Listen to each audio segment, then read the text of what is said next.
Hi வணக்கம். நான் உங்கள் பிரியா பேசுகிறேன். இன்றைக்கி நம்ம சேனலில் சிவன் மீது எப்படி மனதை செலுத்துறதுன்னு பார்க்க போகிறோம். வாங்க வீடியோக்குள்ளே போகலாம். எந்த செயலும் செய்யாமல் பிணம் போல் கிடக்கின்ற நெஞ்சமே, உனக்கு தில்லை நடராஜன் மீது கொஞ்சம் கூட அன்பு இல்லையா? அன்பு அதிகமாகி நீ ஆடுவதும் இல்லை, எலும்பு உருக பாடுவதும் இல்லை, பதை பதைப்பதும் இல்லை, அவனுடைய சிவந்த திருவடிகளை சிரசின் மீது வைப்பதும் இல்லை. அந்த திருவடிகளை மலர் தூவி அலங்கரிப்பதில்லை, இறை நாட்டமில்லை. அவனுடைய நாட்டியத்தை இசைப்பாடி வீதிகளில் போவதும் இல்லை. இறைவனிடம் நாட்டமில்லாத உன்னை வைத்து கொண்டு நான் என்ன செய்வது? நான் தெரிந்து கொள்ள வேண்டியவைகளை என் உள்ளத்தில் எழுந்தருளி அறியத்தக்கவை இவையென அறிவித்து எனக்கு ஞானத்தை வழங்கினான்.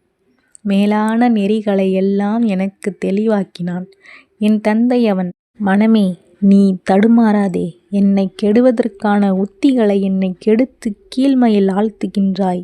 என் உள்ளிருந்து கொண்டே என்னை கெடுக்கின்றாய். உன்னை நம்ப முடியாது.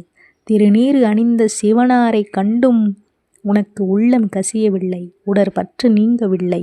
அழிவை நோக்கி போய்க் கொண்டிருக்கின்றாய். அவனுக்கே சொந்தம். அவன் என்னை என்ன வேண்டுமானாலும் செய்து கொள்ளலாம். நீ இறைவனை புறக்கணிக்கின்றாய். மனமே, சிவபெருமான் தேவர்களால் அறியப்படாதவன். அவனது கருணையை எண்ணியும் நீ மாறவில்லை. உலக பற்றுகளை விட்டால்தான் தெய்வீக பெருநிலையை அடைய முடியும். இறைவன் திருவடியில் நெஞ்சம் உருகுதல் வேண்டும்.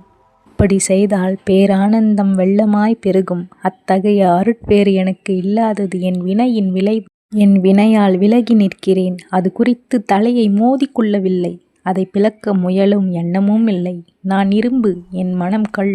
செவிகள் எப்படிப்பட்டது என்று எனக்கு தெரியாது. நான் உடல் மீது ஆசை கொண்டவன். சிவனை நாடுபவர்களுக்கு சிவானந்தம் பெருகும், ஞான ஒளி வீசும். தாய்மை நிறைந்த மனதால் என்னை கண்டு கொண்டான். அவனை காண முடியவில்லை. நான் அனலில் விழுந்தோ, மலையில் இருந்து உருண்டோ, ஆழ்கடலில் விழுந்தோ உயிரை மாய்த்து கொள்ளாமல் இருக்கிறேன். தித்திக்கும் சிவபுரத்தை நாடவில்லை. உடல் சுகத்தில் இருக்கிறேன்.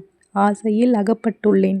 இனி ஒருபோதும் அச்சத்துக்கு இடமில்லை. அவனது அடியார்கள் அனைவரும் ஆனந்தக் கடலில் ஆடி கழிப்போம். சிவாய திருச்சிற்றம்பலம். உங்களுக்கு சிவன் பிடிக்கும்னா சிவனுக்கு ஒரு லைக் கொடுங்க. நம்ம சேனலை சப்ஸ்கிரைப் பண்ணுங்கள், ஷேர் பண்ணுங்கள்.